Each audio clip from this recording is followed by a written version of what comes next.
Voici l'audio du commentaire concernant Hébreux, chapitre 11 et versets 1 à 3. Or, la foi, c'est l'assurance des choses qu'on espère, la démonstration de celles qu'on ne voit pas. C'est à cause d'elle que les anciens ont reçu un bon témoignage. C'est par la foi que nous comprenons que le monde a été formé par la parole de Dieu, de sorte que ce qu'on voit ne provient pas de ce qui est visible. Commentaire. Le Seigneur veut de nous une foi pure, une foi qui n'est pas entachée par le doute, une foi qui démontre notre enracinement dans le Seigneur. Verset 2, dans la version Bible du Sommeur. C'est parce qu'ils ont eu cette foi que les hommes des temps passés ont été approuvés par Dieu. Si les anciens ont reçu un bon témoignage et qu'ils ont été approuvés par le Seigneur, nous qui vivons dans les temps de la fin, devrons aussi être approuvés par le Seigneur pour notre foi, notre marche avec lui. Être approuvés dans nos actes et notre manière de vivre. Le sommes-nous? L'es-tu, toi qui lis ou écoutes ce message? Je crois que les enfants de Dieu ne s'approchent pas assez du Seigneur pour recevoir l'étiquette « approuvé » par le Seigneur. Comme cela est triste, car l'armée du Dieu vivant, les disciples du Christ, ont déposé les armes. Car je crois que les soucis de la vie ont eu raison de la foi pure reçue lors de nos premiers pas avec le Seigneur, lors de notre conversion où tout était possible. Frères et sœurs, retrouvons ce cœur d'enfant que le diable et les soucis de la vie ont englouti sous des responsabilités sans fin. Regardons 2 versets. Matthieu, chapitre 18, verset 4.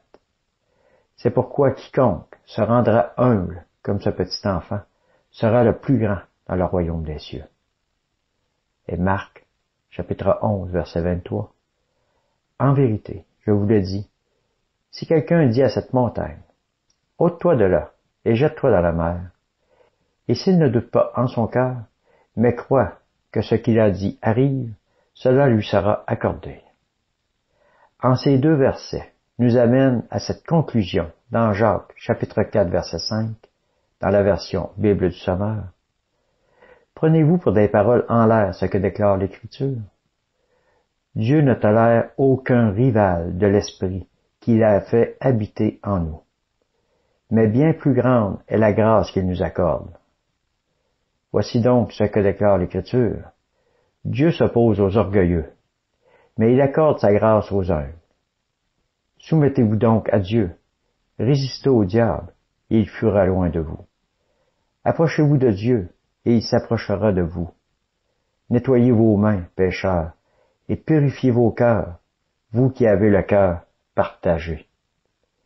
Seigneur, pardonne-nous et que ton Esprit Saint nous saisisse et nous conduise dans toute ta suprême volonté, pour que notre foi redevienne pure et que nous soyons des témoignages vivants de ta gloire et de ton amour infini envers nous qui croyons en toi, notre Père.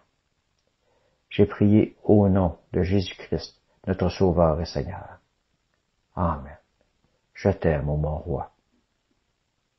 Jacques, chapitre 1, versets 5 à 8.